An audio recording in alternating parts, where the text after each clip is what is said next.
শেহতীয়াকৈ অসমৰ মুখ্যমন্ত্ৰী মহোদয়ে বানপানীত ক্ষতিগ্ৰস্ত হোৱা প্ৰতিটো নামঘৰলৈ 1.5 লাখকৈ টকা আগবঢ়াইছে।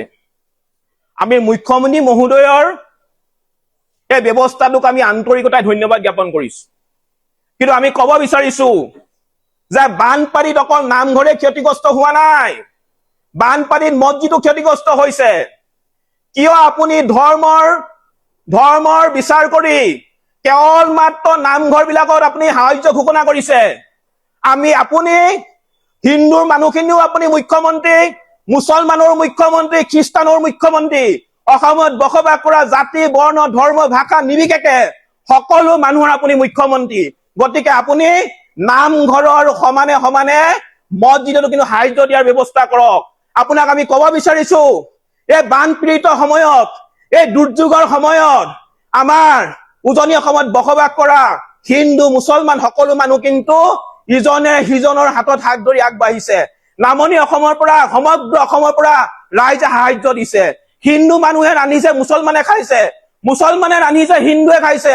হিন্দু মানুহৰ ঘৰত মুছলমানক আশ্ৰয় দিয়া হৈছে আৰু মুছলমান মানুহৰ ঘৰত হিন্দুক আশ্ৰয় দিয়া হৈছে। আৰু আটাইতকৈ ডাঙৰ কথা কি জানেনে মুখ্যমন্ত্ৰী মহোদয়? শিৱসাগৰ জিলাৰ চন্তগত এটা মছজিদত হিন্দু মানুহক আশ্ৰয় দিয়া হৈছে। গতিকে এই দুৰ্যোগৰ সময়ত আপুনি ধৰ্মৰ বিচাৰ নকৰি সকলো মানুহক, কি লাগে সকলো ধৰ্মৰ, নামঘৰে হওক, গীৰ্জাই হওক, আপোনাৰ মছজিদে হওক, যিবোৰ ক্ষতিগ্ৰস্ত হৈছে প্ৰতিটো অনুষ্ঠানত আপুনি সাহায্য দিয়াৰ ব্যৱস্থা কৰিবৰ কাৰণে আমি জাতীয় সংগ্ৰামী অসমে আপোনাক অনুৰোধ কৰিছো। যিটো সঁচা কথা সেইটো কমেই, আমাক মাৰিলেও মাৰিব, আমাক জেললৈ পঠিয়ালেও পঠিয়াব, উই ডোন্ট কেয়াৰ। এই বিজেপি চৰকাৰখন হৈছে বিশ্বাসঘাতক, প্ৰতাৰক আৰু ঠগবাজ। এনেকুৱা ধৰণৰ কিন্তু বিজেপি দলৰ দৰে বিশ্বাসঘাতক, ঠগবাজ, প্ৰতাৰক দল কিন্তু ভাৰতত নাই। অসমৰ মুখ্যমন্ত্ৰী হৈছে মিছলীয়া, অসমৰ মুখ্যমন্ত্ৰীয়ে মিছা কথা কৈছে। নাগালেণ্ডত কোনো ধৰণৰ ডাৱৰ বিস্ফোৰণ হোৱাই নাছিল। অবৈধ কয়লা খনন, অবৈধ শিল খননৰ বাবে হোৱা বানপানীত 100 জনতকৈ আমি অধিক কিন্তু খিলঞ্জীয়া মানুহক হেৰুৱাবলগীয়া হ'ল। আজিও কিন্তু চৰাইদেউ আৰু গোলাঘাট, চৰাইদেউ আৰু শিৱসাগৰ জিলাৰ মানুহে দুৰ্যোগৰ লগত এতিয়াও যুঁজি থাকিবলগীয়া হৈছে। 90,000তকৈ অধিক খিলঞ্জীয়া মানুহে ঘৰ দুৱাৰ, গাড়ী মটৰ, গৰু ছাগলী সকলো উটুৱাই লৈ গ'ল, সকলো শেষ। আমাৰ হাতত এতিয়া একো নাই। ইয়াৰ ক্ষতিপূৰণ কোনে দিব? এই মানুহবিলাকৰ ক্ষতিপূৰণ কোনে দিব? এই মানুহবিলাকে অধিক কষ্ট কৰি বেংকৰ পৰা ঋণ লৈ গাড়ী মটৰ কিনিছে, ঘৰ বনাইছে। মন্ত্ৰী বিধায়কৰ দৰে কমিশ্যন লৈ গাড়ী কিনা নাই। পুনৰ কৈছো, মন্ত্ৰী বিধায়কৰ দৰে কমিশ্যন লৈ গাড়ী কিনা নাই। গতিকে ইয়াৰ ক্ষতিপূৰণ কোনে দিব? আমাক উত্তৰ লাগে। চৰাইদেউ শিৱসাগৰত হোৱা মহাপ্ৰলয়ৰ কাৰণ কি? আমাক উত্তৰ লাগে। কি কাৰণে অবৈধ কয়লা খনন, অবৈধ শিল খননৰ কথা চৰকাৰে গম পোৱাৰ পিছতো কোনো ধৰণৰ ব্যৱস্থা গ্ৰহণ কৰা নাছিলে? কোন সেইকেইটা বদমাছ বিধায়ক যিকেইটাই শিলৰ চিণ্ডিকেট, কয়লা চিণ্ডিকেট চলোৱাৰ ফলত 100 জনতকৈ অধিক মানুহ আমি হেৰুৱাবলগীয়া হ'ল। হাজাৰ হাজাৰ মানুহৰ আজি জীৱন ধ্বংস হ'ল। আমাক উত্তৰ লাগে, আমাক উত্তৰ লাগে। আমাৰ ওচৰলৈ ইতিমধ্যে তথ্য আহি আছে। এইকেইটা বদমাছ, দগাবাজ, জাতিদ্ৰোহী বিধায়কক আমি স্পষ্টকৈ কৈছো, ৰাজহুৱাকৈ আমি কিন্তু অপদস্থ কৰিম। আমি জাতীয় সংগ্ৰামী অসমে চিণ্ডিকেটৰ লগত জড়িত হৈ থকা এইকেইটা বদমাছ বিধায়কক কিন্তু আমি ৰাজহুৱাকৈ আমি কিন্তু অপদস্থ কৰিম।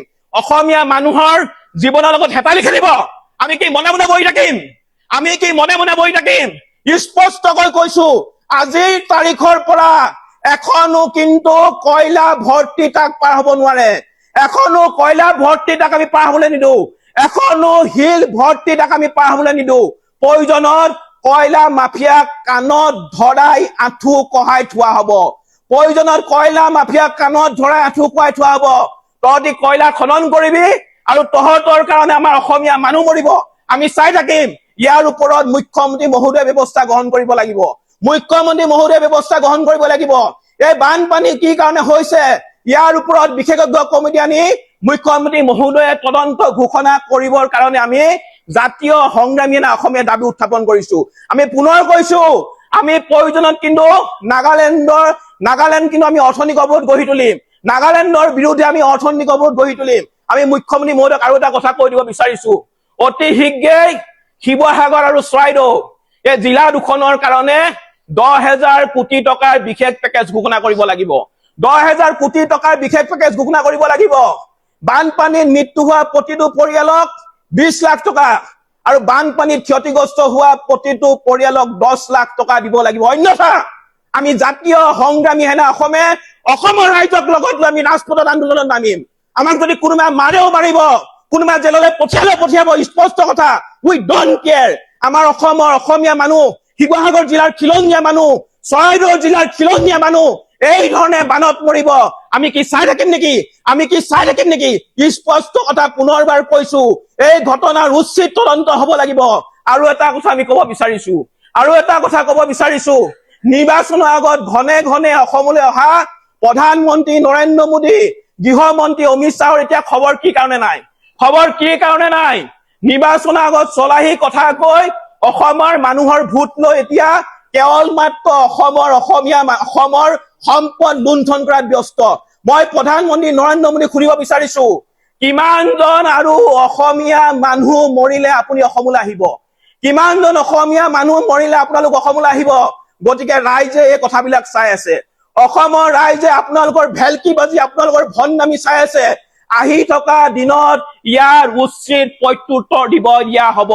আমি জাতীয় সংগ্ৰামী অসমে এটা কথা স্পষ্টকৈ আমি কৈ দিব বিচাৰিছো, অনাগত দিনত প্ৰধানমন্ত্ৰী নৰেন্দ্ৰ মোদী, গৃহমন্ত্ৰী অমিত শ্বাহ যদি অন্য কাৰ্যসূচীৰ কাৰণে অসমলৈ আহিবলৈ হয়, আমি জাতীয় সংগ্ৰামী অসমে বাধা প্ৰদান কৰিম আৰু আমি কোলা পতাকা দেখুৱাম। আৰু এটা কথা ক'ব বিচাৰিছো, অসমৰ নপুংসক কাপুৰুষ সাংসদ কেইটা ক'ত আছে? অসমৰ কাপুৰুষ সাংসদ কেইটা ক'ত আছে? কিয় দিল্লীলৈ গৈ টেবুল ঢকিয়াই ক'ব পৰা নাই অসমৰ বানপানীৰ কথা? কিয় নৰেন্দ্ৰ মোদী অমিত শ্বাহৰ আগত টেবুল ঢকিয়াই অসমৰ বানপানীৰ কাৰণে 10,000 কোটি টকাৰ বিশেষ পেকেজ ঘোষণা কৰিবলৈ তেওঁলোকে সাহস কৰা নাই? গতিকে এনে ধৰণৰ কাপুৰুষ সাংসদৰ আমাৰ প্ৰয়োজন নাই। গতিকে ছিজন আহি আছে, এইবাৰ যদি কেনেবাকৈ অবৈধ কয়লা খনন কৰিবলৈ হয়, অবৈধ শিল খনন কৰিবলৈ হয়, স্পষ্টকে কৈছো গাড়ী ভাঙি দিয়া হ'ব। পল্টনত কয়লা মাফিয়াক কাণত ধৰাই কিন্তু আঁঠু খুৱাই থোৱা হ'ব।